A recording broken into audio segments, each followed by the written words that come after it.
Welcome. I'm Sebastian Mahfood, and you're listening to WCAT Radio, the on-air wing of En Route Books and Media, bringing you the dulcet sounds of Catholic wisdom with our host, Bob Olson, who will now introduce today's show and speaker. Welcome to I Thought You'd Like to Know This Too, which is the Friday edition of our program, which features interviews with more interesting people who have a message for you. And we have a very interesting guest tonight. His name is Bill McVey. He's in Kansas City, Missouri. And he's going to talk about, tonight, neo-scholastic psychology. Welcome, Bill. Hello, Bob. How are you? Good. All right.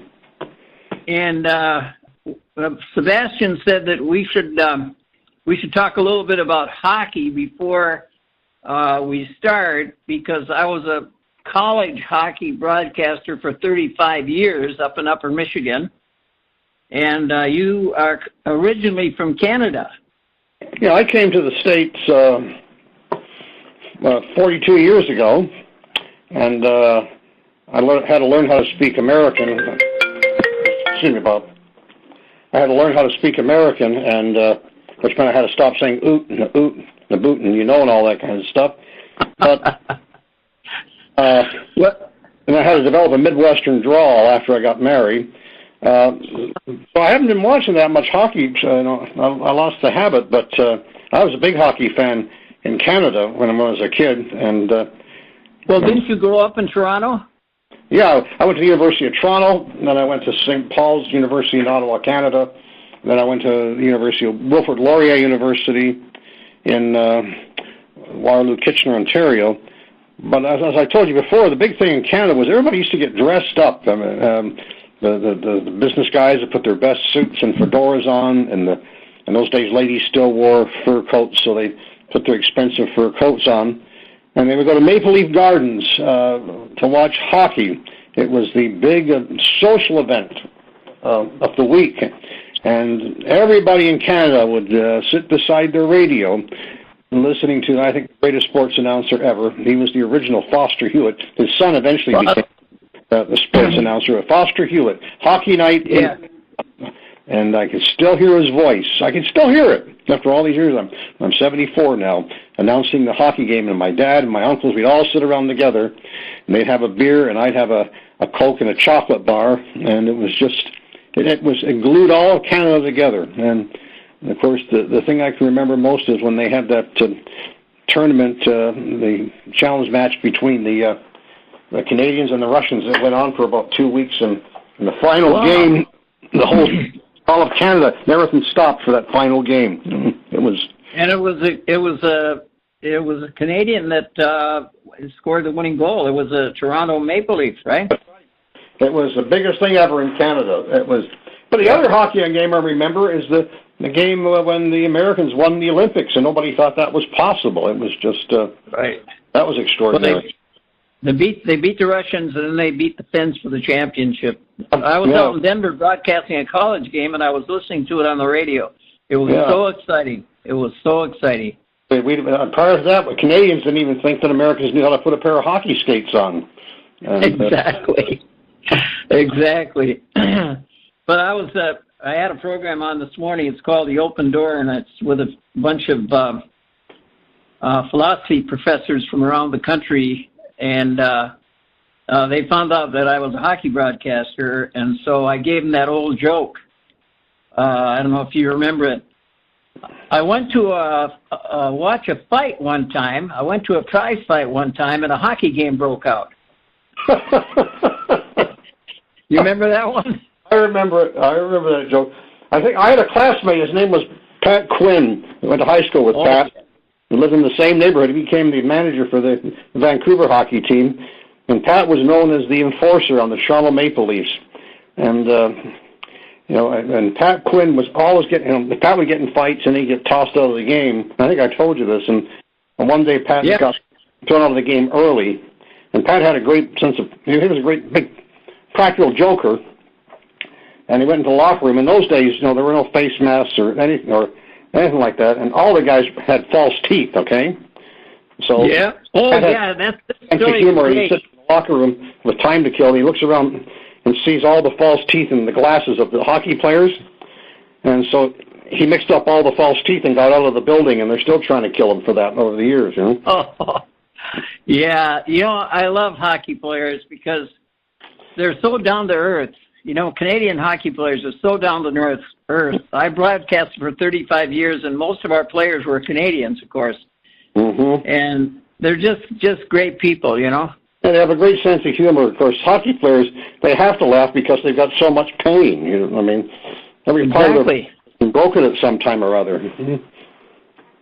Yep, you're right. And I don't know if I told you, but being a Catholic Christian that I was, they never, when they were around me, they were like a bunch of Sunday schoolers. Yeah, of course. In those days, most of those hockey players were Catholics, you know, especially the French Canadians. That's true. That's true. But I used to pray over the sticks of the guys when they were in a slump, or when they got sick. So they liked me pretty well. All right. But anyway, that's so much for hockey. So let's get off to the main subject. And that is spiritual psychology. And you have a special name that you gave me, and you have another name for it too. I'm calling it neo-scholastic psychology. And you said, what else is it called? Well, it's traditionally from Aquinas and by Aristotle. It was called rational psychology, and that's what we really mean by neo-scholastic psychology. I call it spiritual psychology because I do a lot of speaking in public, and I'm a motivational speaker, and now I'll call it, for want of a better term, secular psychology, scientific psychology. Psychology as a discipline is going through an interesting change these days. Psychology originally was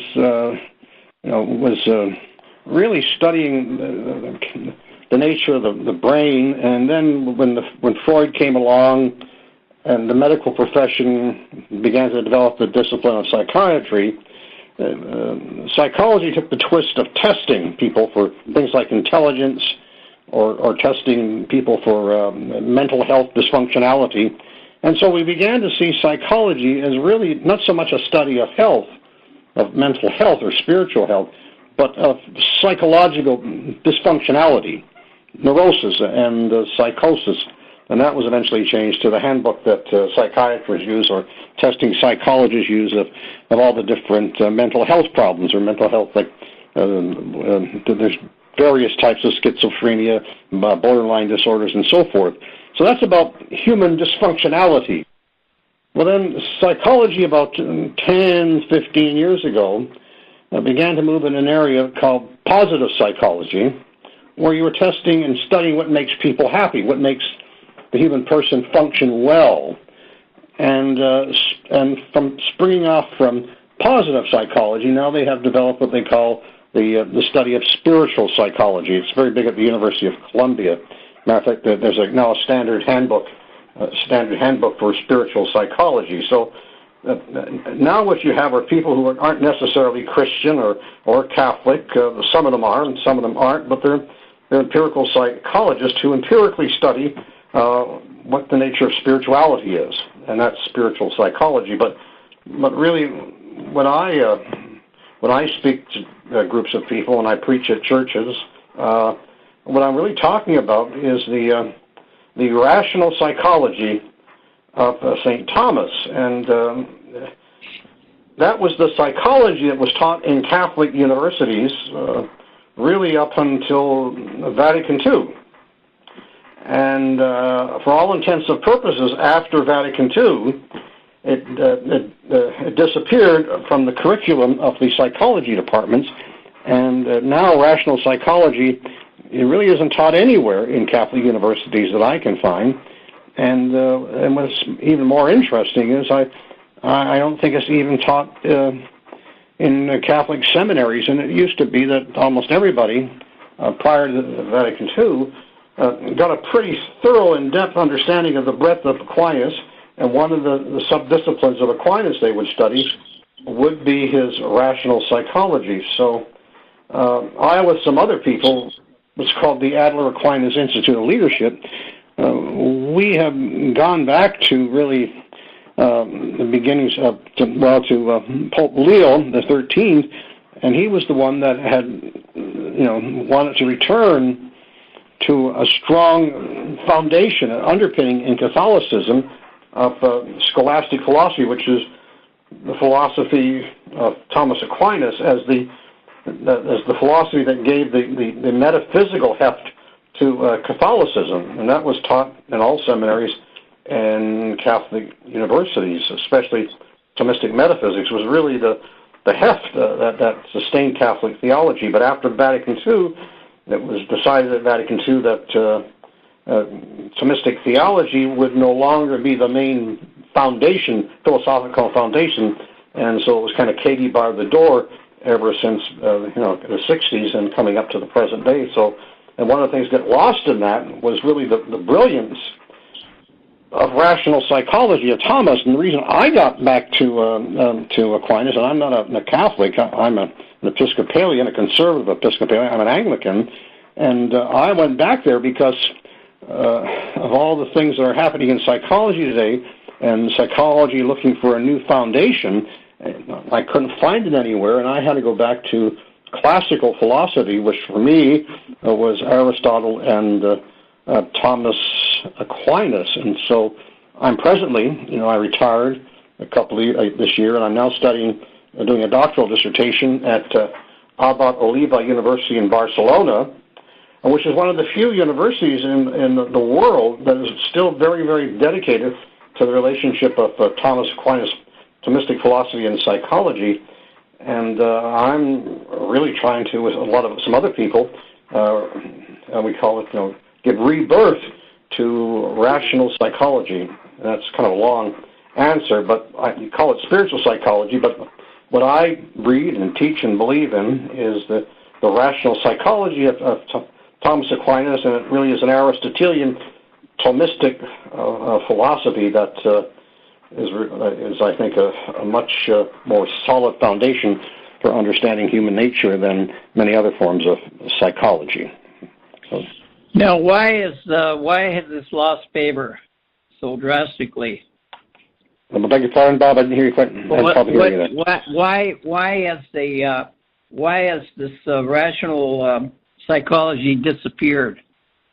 Well, there's probably a lot of answers to that, but if you look, the first thing with a rational psychology is, the rational psychology of Thomas Aquinas is based on Thomistic metaphysics. Now, when we teach Thomas Aquinas, we teach it, by different disciplines. We teach logic, we teach metaphysics, we teach some cosmology, perhaps. That's the way it used to be taught. But the philosophy of Thomas Aquinas is to be taken as a whole. You have to separate it into different disciplines and parts to study. But Aquinas is always talking about the whole person. And when you look at the whole person in terms of Thomistic philosophy or in terms of Catholic philosophy, the first principle that you have to accept based on Thomistic metaphysics is that the person is body and soul, but those aren't two separate entities. The way I describe the person based on Thomistic psychology is the human being is an embodied soul. Now, what happened, I think, slowly after Vatican II, in Catholic universities and their psychology department, they very much wanted to be, because of accreditation, I guess, and problems like that, they very much wanted to had the same status as empirical psychologists who are teaching in secular universities.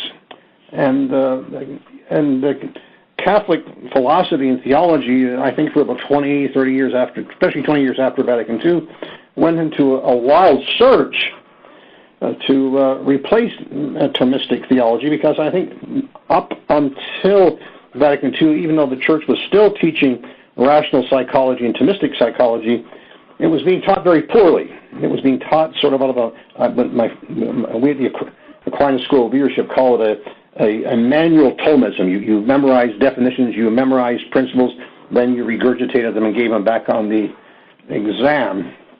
And so after Vatican II, there was this unbelievable thirst among Catholic psychologists, Catholic intellectuals, to become scientific, to come to grips with questions of evolution, to come to questions with what's happening in neuroscience. And so they try to form a synthesis with their Catholic principles and with empirical and psychology and neuroscience. And that's hard to do, okay, unless you're very, very careful. And if you're not careful, you get onto a slippery slope, and eventually the Thomistic psychology disappears completely. So and then the Catholic university started hiring psychologists who didn't come from a Catholic background, who were just hard-nosed, well-known, established psychologists. For example, if you got a psychology department at Notre Dame or Marquette, you want to bring in some heavyweight psychologists who are recognized in the scientific world, even outside the Church, to give credibility to your department. But the main reason is when the fundamental principle that all psychology has to be built on is that the person is a combination of body and soul, and Thomistic psychology is a study of the moral faculties of the soul. And that's the fundamental principle that holds your discipline together, your Catholic discipline, your Thomistic philosophy together. Now, what's a principle? A principle, what Thomas Aquinas meant by a principle and what Aristotle meant as a principle, it's the right place to start looking at things. It's a starting point to study and to analyze what nature and what man is all about. And if you don't have the right principles, you're like a racehorse that trips over his feet coming out of the gate. I often say the problem with modern psychology and with social science is I call it the problem of you can't get there from here. Now, what do I mean by that? Well, up in Maine, they joke up there, it's very hard to find a town or a village once you get outside the city, and if you get lost, you'll ask a stranger, how do I get there? And you'll say, well, you go here and you turn right and you go 3 more miles and 5 more miles, go back and do it this way. And then you find, no, you got a problem. You can't get there from here. I remember that. And that's what's happening to social science and psychology. We try to study man. We try to study the human situation, our existential problems. We try to study today the nature of dysfunctionality, or we try to study the nature of human flourishing. And we do this study and that study, and this university does a study and that. But there's nothing that glues it together because there's no agreed upon solid concept of what the person is. Now, today, in most psychology departments, most professors today teaching psychology in secular universities, and I would say probably in Catholic universities, the starting point for them would be this. I'll bet you dollars to donuts on this. Maybe that's a Canadian expression because Canadians love to eat donuts, Dollars to donuts that most psychologists would say one of the basic principles of psychology, they would call it meta-science principle, is that the person is best understood if we understand him as an evolving evolutionary creature and how the brain developed through evolution. And we study the person as an evolutionary creature, and we study him through the techniques today of neuropsychology and neuroscience. There's no concept of the soul in there whatsoever, okay? None whatsoever. No. Yeah, go ahead, Bob. Why do we need to understand rational psychology today more than ever? Because here is the big question in what I call the postmodern society. Science today, psychology today, experiential psychology, neuroscience is taking over all of psychology. We better realize this. I mean, there are people today in neuroscience, in departments of computer science, who actually believe that the goal of human society is that someday they will replicate the human brain and create robots that will think and act like human beings. I know guys that really believe this. And so here is the big question in modern society. This is the big question. Are we persons or are we programmable brains? Because in most of academic psychology today, we are a programmable, materialistic brain. We are not a person. To study people scientifically, the assumption today is they must be dehumanized. Now, in rational psychology and Christian psychology, we argue it is impossible to study the person unless you understand the nature of the relationship of the body and the soul and the faculties of the soul. Right? You can't take a little bit of theology, a little bit of psychology, and try to mix it up with meta principles that come from empirical psychology. You can't approach this as believing in a little bitty God. You can't be a theological minimalist and then do science on top of that and think that you have a psychology suitable to satisfy the problems of man in the modern world. That's why the problems of suicide, mental health, and drug addiction, and on it goes. But you can't have a psychology. See, to Aristotle and to Aquinas, up until the 19th century, it was inconceivable that moral psychology and rational psychology could be separated. The morals and psychology have to be one and the same discipline. There's no sense studying the human traits of individuals unless there's a moral umbrella that it wraps all that up. And the study of our moral behavior and our rational behavior has been totally separated today. We make the study of moral behavior belong to these little itty-bitty philosophy departments, and nobody goes into that study anymore because they can't make big bucks out of that. And then the study of the brain behavior goes on in departments of psychology and political science and social science, and we no longer have a proper psychological concept of man because we no longer have any solid metaphysical principles of what the person is. And we borrow from the East, we borrow from the West. It's a potpourri of trying to define the human being. And what Aquinas gives us and what Thomistic philosophy gives us in psychology is a solid definition. It gives us what I call heft, something stable. And that, in today's psychology, has gone into a massive exercise of relativity. You know, every school in the country has a different view of what man is pretty well. Every psychologist bases his study on almost his own individual meta-science.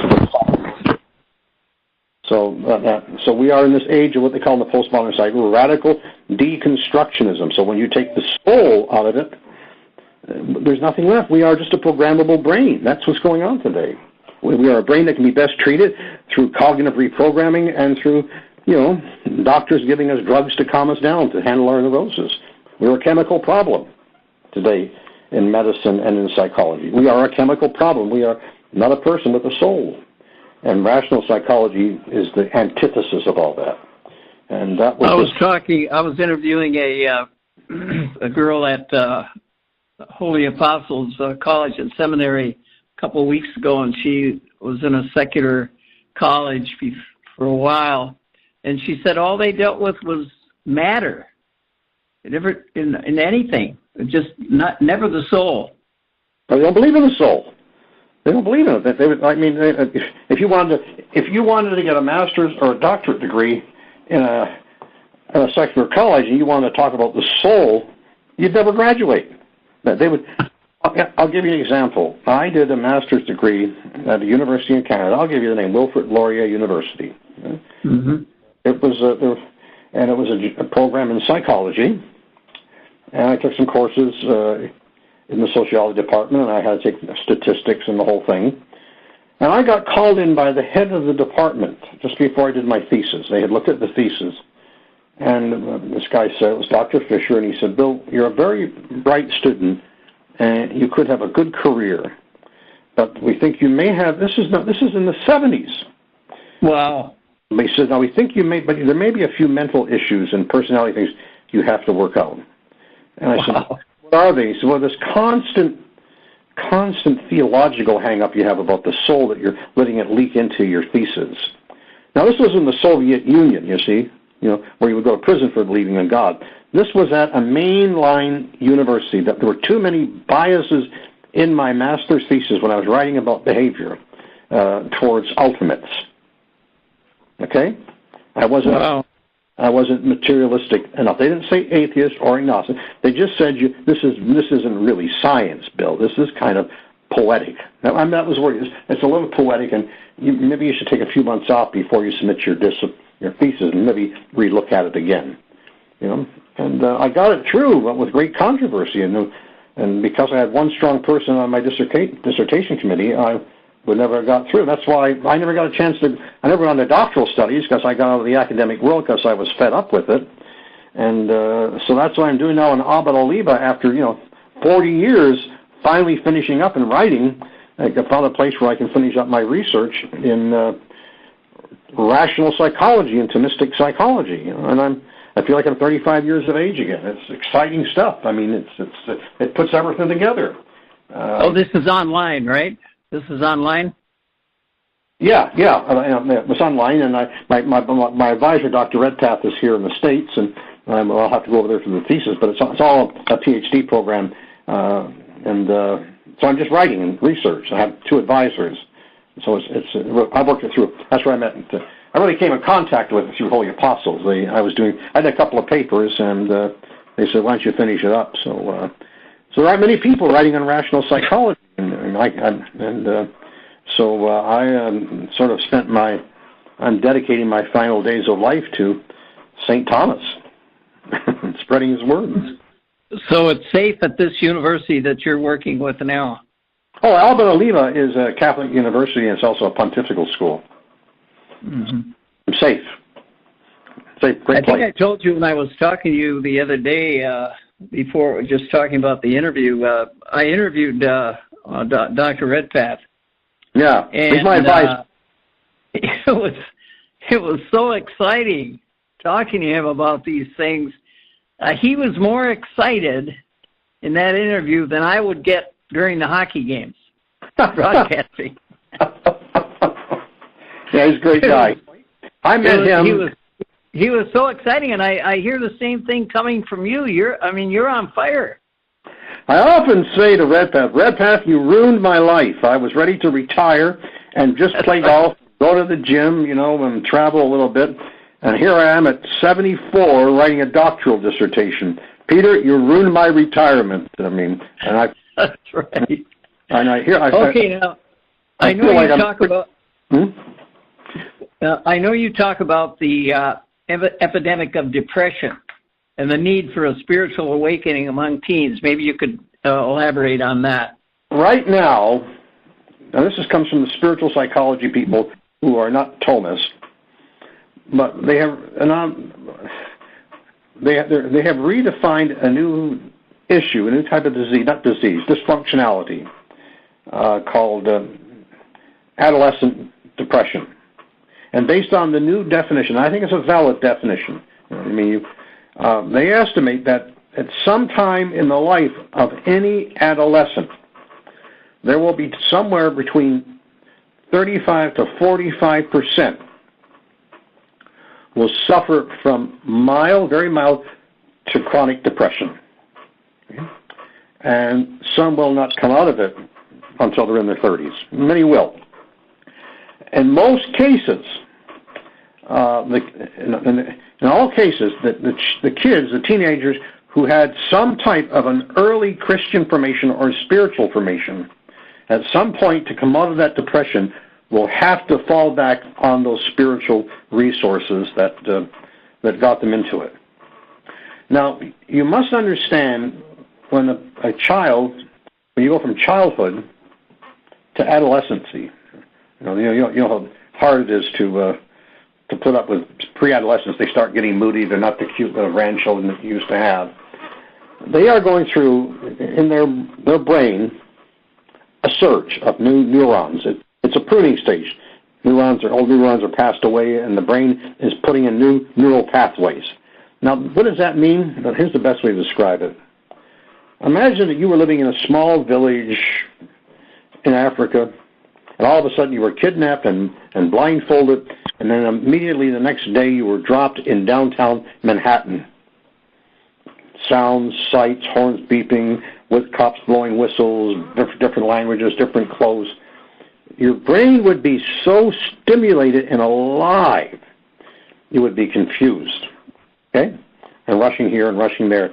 Something like that happens when a teenager begins the surge, new pruning in his brain, starting around the age of 13, 14. Everything, all emotions and feelings, become highly intensified. They're either extremely happy with their buddies, or they're home and they're pouting and they're miserable and they're in their room just getting away from it all by listening to music. The need for ultra-stimulation, ultra-tactility, touching their friends and being with them. At the same time, that's the time when they are looking for an identity. And one psychologist calls it, teenagers are looking for an heroic individuation. Who am I as a person? I've got to be somebody. I've got to have a special identity. I have to stand out, and more so in our society. Now, on the other side, this is where the soul begins to dialogue with the person and say, wait a minute, you do have an identity. It lies in your soul. But you see, we know from rational psychology, the sense of pleasure and excitement is very strong, and it begins to dampen out the voice of the soul that is offering you your true identity.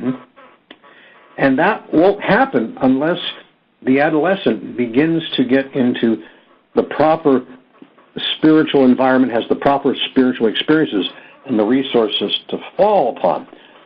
So one of the things in rational psychology, because we believe in the soul gives every human being common faculties, but the soul, each one of us God has given each one of us an individual, unique, and beautiful and extraordinary identity, where we can take the gifts of love and faith and hope and charity and blend into the world with a marvelous, unique package of virtues and strengths and goodness to impact people, the true heroic. This is the crisis. Now, if you want to understand this, the psychologist was telling me, he said, Bill, there's a series on Netflix called Daredevil.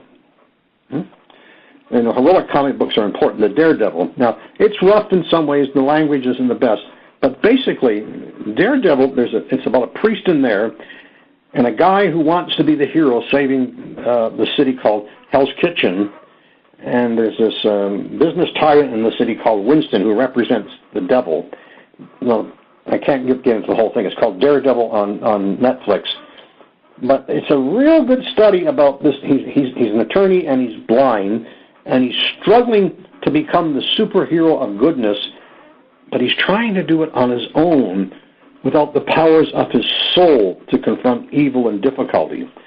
This represents what's going on today. Young people look for the heroic, look for heroic individuation, look for a special identity, and without the right spiritual experiences and the right companions, okay, and the right and adults who are prepared to talk to them about spiritual identity, and this has started long before they get to be teenagers, it's not happening. We go to church with kids, and we have kids memorize spiritual meanings, dogmas, and we teach them basic prayers, and we try to tell them their responsibility and the duty towards worship. But how often do we ever sit down and talk to our kids about spiritual feelings? How often do we take and go off to a novena with the child, or sit quietly in the church and say, "How did you feel about that?" The kids don't. We're afraid to talk about our spiritual feelings and experiences to young people. But psychology now is showing that this is what kids need to get through those adolescent years. There's about a 40% chance to any parent listening to this show today, even if you're fine Catholic homes, that your child is going into some form of mild depression. You shouldn't be afraid of it. You should be alert, and you should be talking about your difficulties in life and how you've come through them with your faith. That's what the kids want to hear. They want to hear how you came through things in the right time and the right way. But this is a real issue. Without the whole education system now doesn't teach our kids how to fall back, I'm going to say it again, on the faculties of their soul. You have to. That's what rational psychology is all about, learning to understand your feelings and your thoughts, but see how your feelings and your thoughts are telling you to go back to your soul and solve this problem. God is giving you those powers within you. That this is, again, get rational beliefs. I hope I've answered your question, because this thing of, let me just go off for a second. I do a lot of counseling with addicts and alcoholics, and today, I'm dead serious about this. Today, the kid will make his decision. He or she will make their decision to do drugs or alcohol, probably around the age of 11 to 12. And that is shocking. Today, kids will be burned out on drugs or alcohol, probably in their early 20s. They have a serious, serious problem, and the disease has become chronic. Because there is no rational psychology. Our psychology can't speak to it, because that we have not taught young people how to get in touch with the powers of their soul. That comes through prayer, meditation, and the exchange of spiritual experiences. And young people have to have what I call exemplars. They have to see true heroes that they adore and worship and want to be like.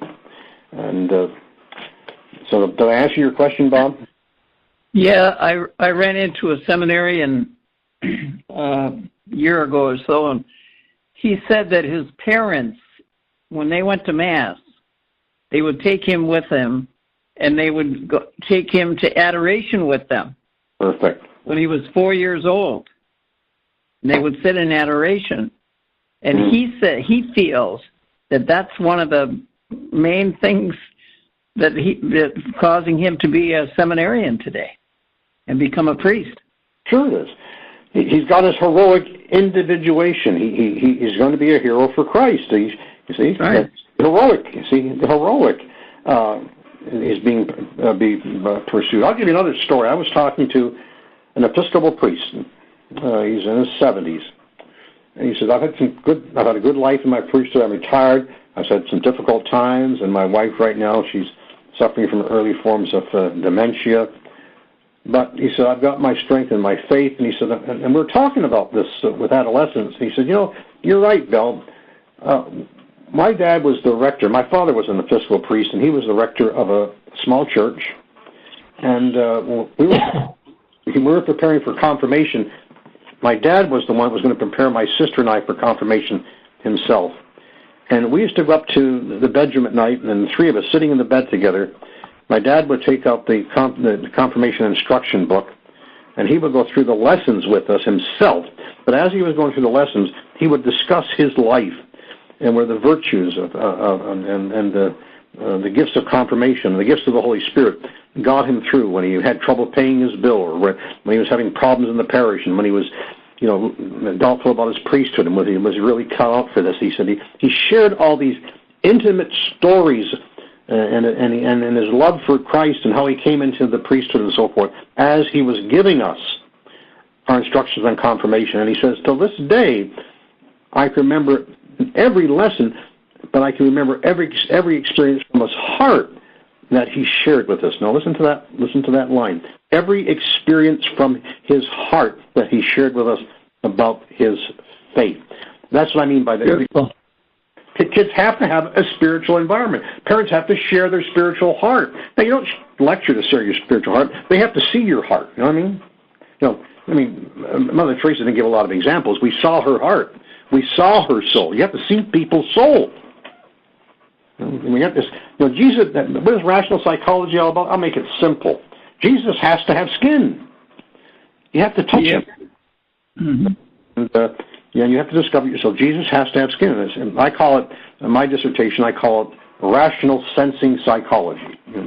You sense the powers of your soul, and other people can sense that you are an exemplar, say, of goodness, just the way you walk and talk and are with people.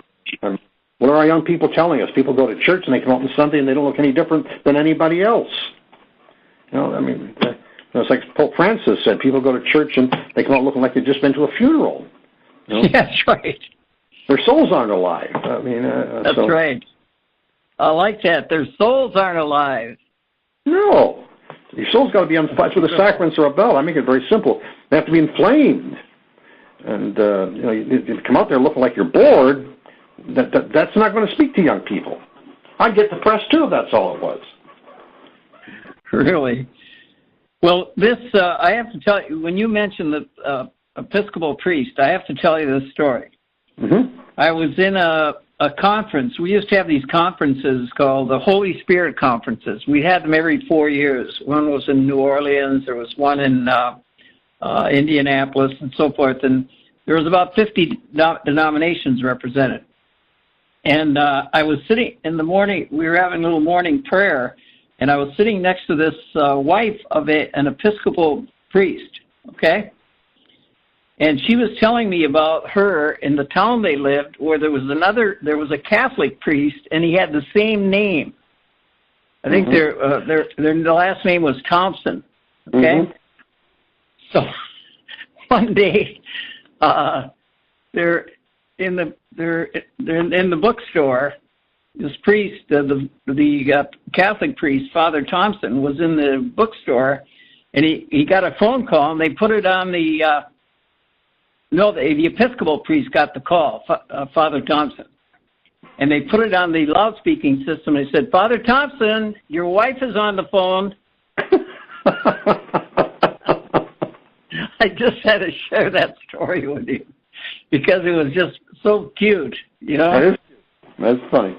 I want to read you a quote about, we were teaching neo-scholastic psychology in Catholic universities and in seminaries up until after Vatican II. Right? Yes. And it was pretty well straightforward, faculties of the soul, based on the fundamental principle of moral psychology and rational psychology, the fundamental principle of Catholic theology. It's Thomas's teaching on hylomorphism, the body and the soul being one and the same. Okay, I call it the embodied soul. That was in there. Okay, and there was a series of Thomistic principles that were still being held to.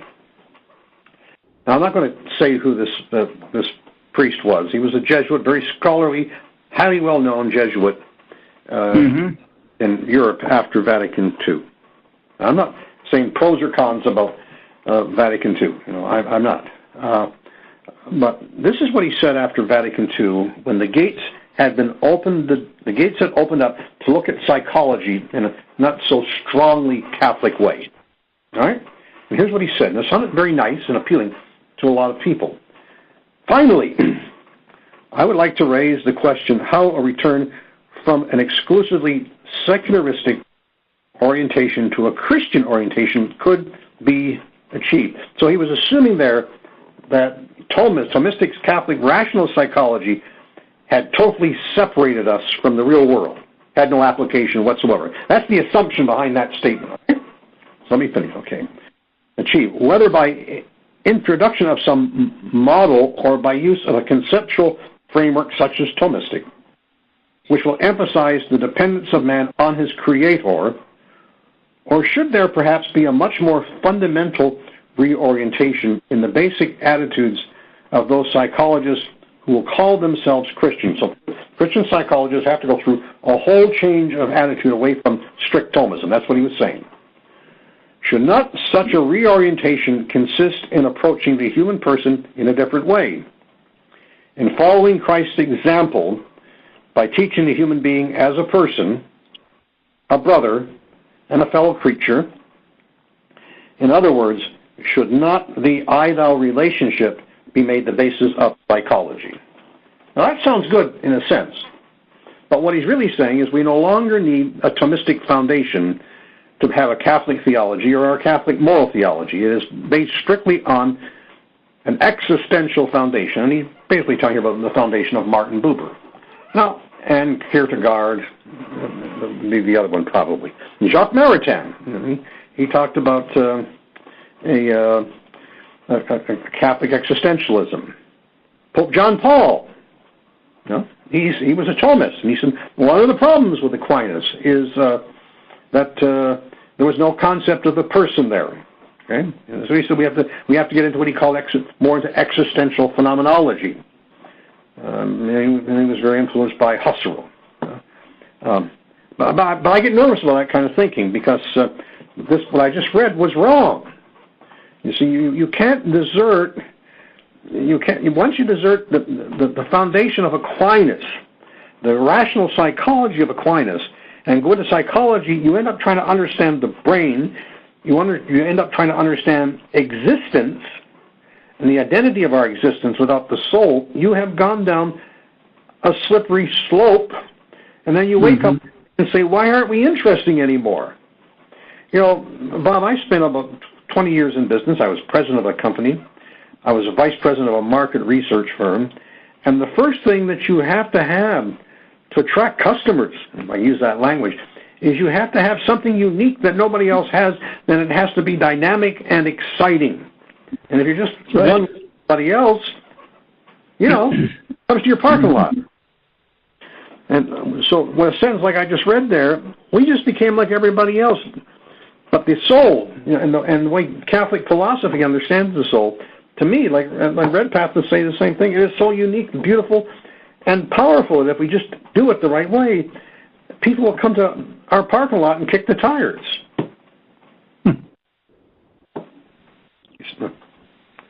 You still there? Well, yeah, and I was looking at where we used to teach that the family that prays together stays together. But why have you said that today it's the family that prays and shares together that stays together?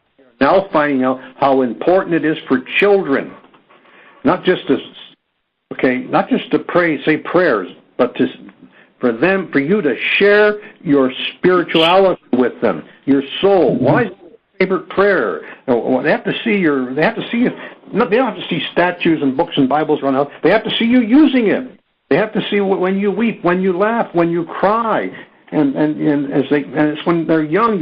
One of the things you have to do with kids is you have to do this. You got like when a boy turns 13. Like when my grandson was going to turn, he was 11 years old. I said, Linda, Tommy and I are taking a trip together this summer. We're going off to see Firestone Golf Tournament because I had to get him away from all that stuff stuck in his ear and listening to music. And we were on a trip together, and, Grandpa's boring. I preached when I was about 12 at the time. By about the third day, I got a little bit hot about something. He was getting kind of moody. I said, Tommy, I didn't come on this trip to listen to you throw a snit and spend all this money for us, have a great time. And he started to cry, and then he started telling me some of the problems that he was having with his identity in high school, okay? I had to give the time. I had to give the time and effort and be patient and wait, but I had to be there. Christians have to talk, I had to be present. See, you can't walk into your kids and let's have a little conversation. You've got to find activities and places and occasions and trust the Holy Spirit that the intimacy of your heart and your faith and how it's got you through life. And the other thing you can talk to your kids about is what your faith and your lived Catholic experience has meant to your family and meant to your grandparents and meant for generations back and held us together. And talk about your ancestors and your grandparents and how they had nothing and they came together and through much and why we're here today and what traditions we have and live those traditions. And that's what's being lost today. And when I was a young person, I had a clear identity of who I was, but kids today, when you say, well, what do you go to church and they say, well, I'm an itty-bitty Catholic. I go, that's it. There's something being lost. And psychology is now finding that you have to share in your home. Share with one another. Your children have to see the husband and wife holding hands and talking about their faith to one another. How many children have seen their fathers, children 8, 9, and 10, have seen their fathers sitting down with their wife, having a conversation about their faith and their prayers and what the faith means to each other and how they're getting through this problem? And we don't do that. We guys want to be macho. They're afraid to speak from the heart. So that's what I mean. I think it was St. Anthony that said, we preach, or we teach with our words, and we preach with our lives. And that's the point I'm trying to get across. The family that prays together and shares together. That's what it has to be. Mm-hmm. Horrible thing. Yeah, I'm into psychology, and one of the things I did a lot of research in Buddhist psychology, and here's what I learned from the Buddhists. We have to breathe slowly. We have to say our prayers slowly. And one of the things I realized, the rosary is very powerful, but people say it so fast, like it's a gimmick. The prayer this is the most beautiful prayer I've ever read. Lord, make me an instrument of your peace. That prayer, you should take one line at a time and just think about it all day, and it'll change your life. It's true. Take the prayer of St. Francis of Assisi. Make me an instrument of your peace. Where there is hatred, me so love. Just think of that one line and breathe that one line in and out for a whole day, and your whole family life will change. I guarantee you that. I like that. You see, we have to go very deep. For young people today, we have to go very deep. That means we go very deep into ourselves first. Then they'll start going deep. We can't say, you go deep and get spiritual. We have to go very, very deep. Today, in this world, the life of contemplation, of deep prayer and meditation, isn't just for monks anymore. Lord, tell us something. It's for the family. I mean, every home has to become almost today like a monastery almost. That's right. I believe that. And that means the parents are going very deep in themselves, in their spiritual life. And that experience radiates through the whole home. And so, and centering prayer I take very seriously. And there's a lot of wonderful new types of spirituality that are evolving from the Eastern tradition. Like I'm very big on the Jesus prayer, Jesus, Son of the living God, help me a sinner. Right. I mean, but then, see, and if a father does that, then your children will know that you're not just spiritual, you're not just religious in word, but it's in every bone of your body. My dad is a noble person. He is spiritual. He's a man that strives for goodness and perfection in his life. He lives the virtues, virtue psychology. This is where when you buy a car, you pray about it. When you buy a house, you pray about it. Yeah, pray about the meal, everything. You pray about what clothes you're going to wear today, Yeah, pray for modesty. I mean, one of the best books I've ever read is, have you ever heard of Brother Lawrence? Oh, yes. Yeah, I've talked to priests, never heard of that. I said, you haven't heard of Brother Lawrence? That's the book that the family should read it, That's the book that will hold your marriage together. Right. I mean. Okay, you say something like this, that the lived intergenerational transmission of Catholic attunement is the spiritual nod. All right. What do you mean by that? Nod is important. I'll give you a little story to explain the nod. Dr. Lisa Miller uses this one. She was on a subway early Sunday morning in New York City. Okay? And you see interesting people on the subway on Sunday morning in New York City.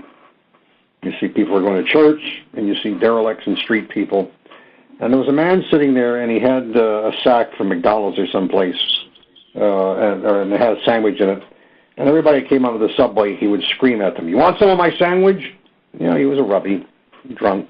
Not drunk, but he was a street person, smell of alcohol, and people would get nervous, and they'd walk away from him. Next person came on, "You want some of my sandwich?" And he started screaming on the subway, "Does anybody want a bite of my sandwich, huh? Anybody?" And he sat down again. Everybody kind of nervous. And then this older woman got on, a grandmother type, dressed impeccably, carrying her purse and white gloves on, and her granddaughter with a little dress and white shoes on. They were obviously heading to church. Subway was somewhat crowded.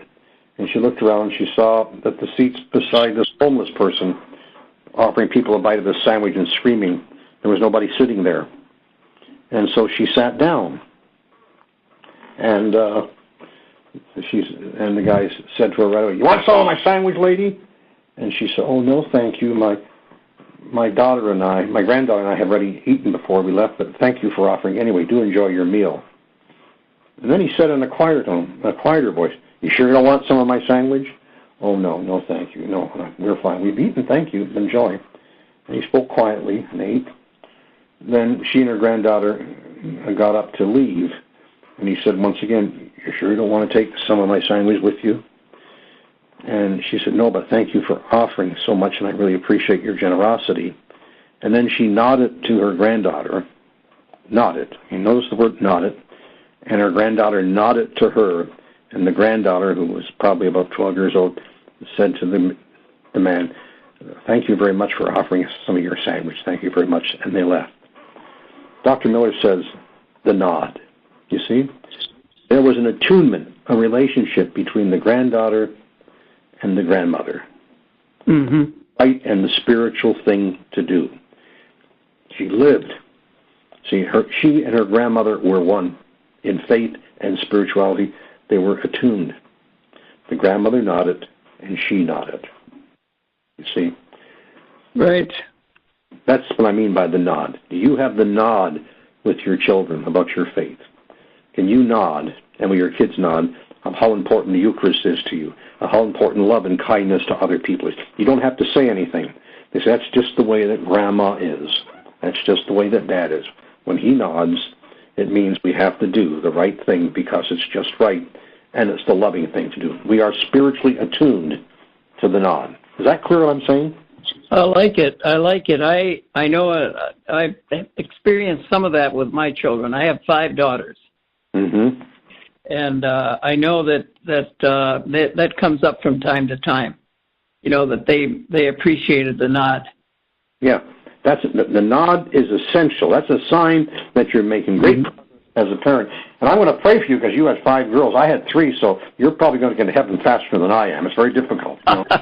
Being a minority, you know. I mean, I always say in my family there was one real problem child, and it was me. Now, can we Google you anywhere? No, I'm not. I'm on Facebook, but I never used it that much. Okay.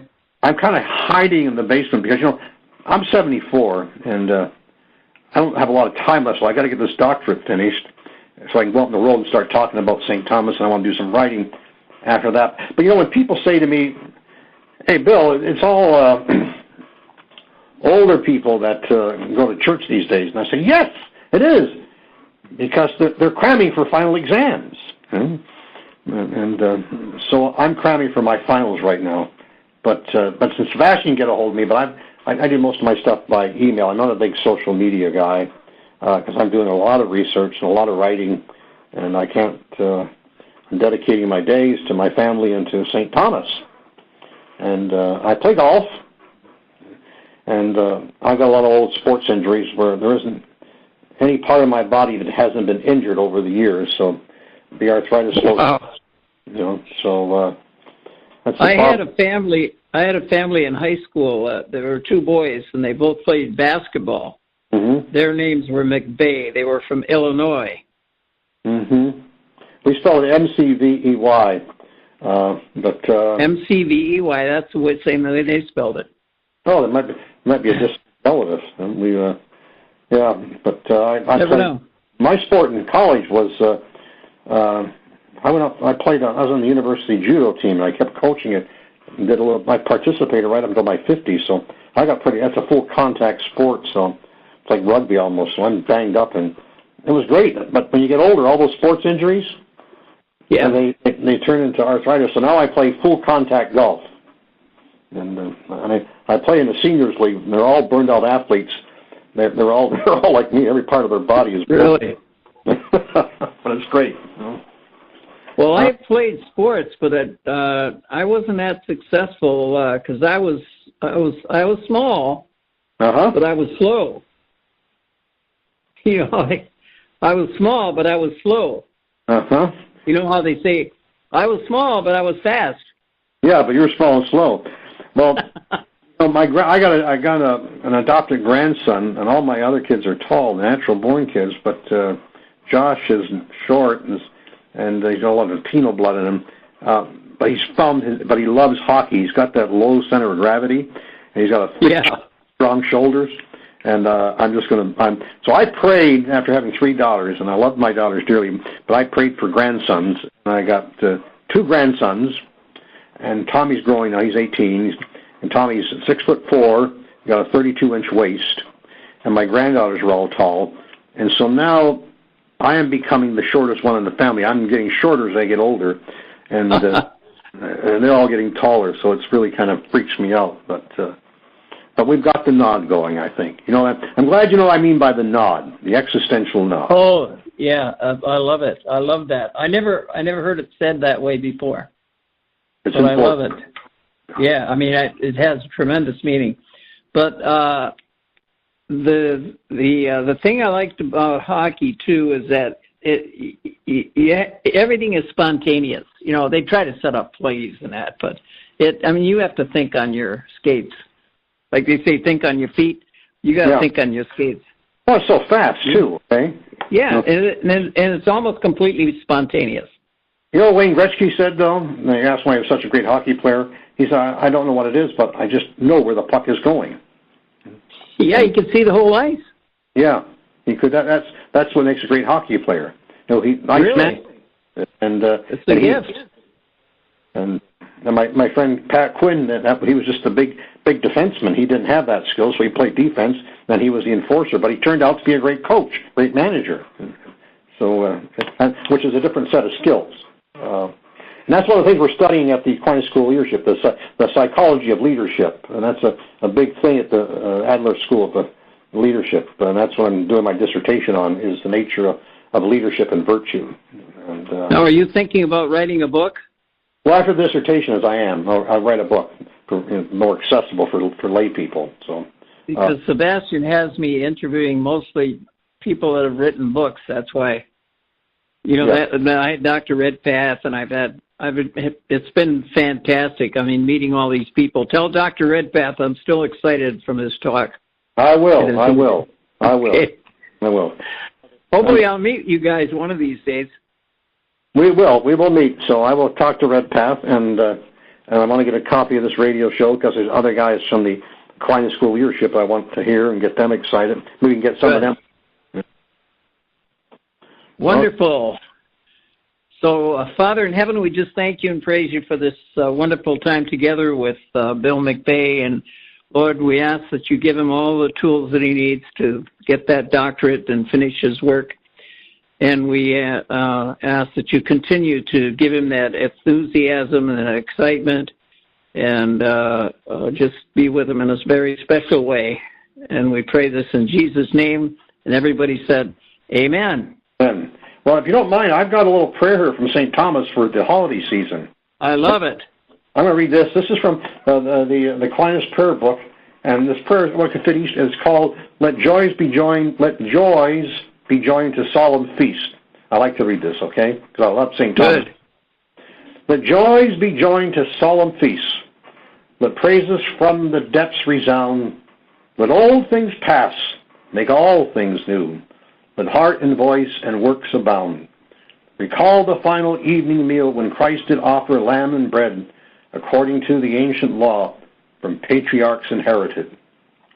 The feast of the Paschal Lamb now over, the body of the Lord was shared. Thus everything to all and each, from his own hands was he then declared. To the weak he apportioned flesh, to the mournful he gave his blood so dear. He said, Accept this cup I give, and drink what you find here. Merry Christmas, Bob. Merry Christmas to everybody listening. God bless you all. Same to you. So all right. God bless you all. Bye-bye. Bye. We hope you enjoyed the program and will join us back for another show on WCAT Radio. This is Sebastian Mahfood. Good day.